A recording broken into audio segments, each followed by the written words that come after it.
Bringing more on our top story, the news that Ireland is finalising details of a multi-billion-pound bailout package. Charles Jenkins is the Regional Director for Western Europe at the Economist Intelligence Unit. He joins me now from our central London studio. Charles Jenkins, what do you think should happen now? Well, Ireland has got to produce a budget for the next 4 years on Wednesday, and then the details of the loan and what is involved have got to be worked out. That's probably not going to be very easy.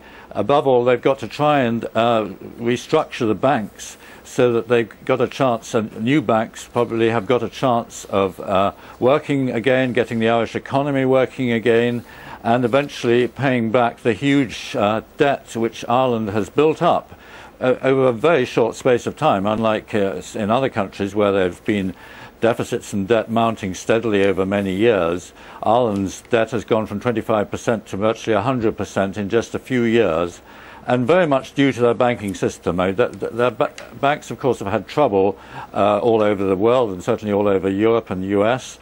But in Ireland, it's really worse than anywhere except for Iceland. Well, when we went through the whole thing here a couple of years ago, there were big questions over which banks would be allowed to collapse and which banks would be saved. Do you expect any of the Irish banks to go into administration now? Well, exactly how it's going to be worked out, I don't know, but I would suppose that there will be divisions between kind of the bad banks,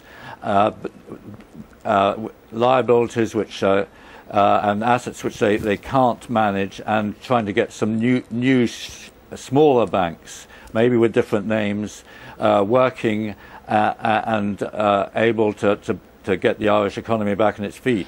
But managing all those poor assets is going to be a difficult problem for several years to come, and whether it'll work out in the end is really very much open to doubt. Charles, I don't know if you have any behind-the-scenes knowledge, but I'm looking at this promise from our own Chancellor of £7 billion to Ireland. Is it likely that would come with strings attached? Will there be deals being done on the back of that, or promises being made in terms of, I guess, sort of trade deals? No, I don't think so. I think it'll be part of the overall package that the UK will work together with the European authorities and the IMF to monitor Ireland, to try and do its best to bring its economy back on its feet. But as I say, that is not going to be easy, and there is some risk that it may not work in the longer term.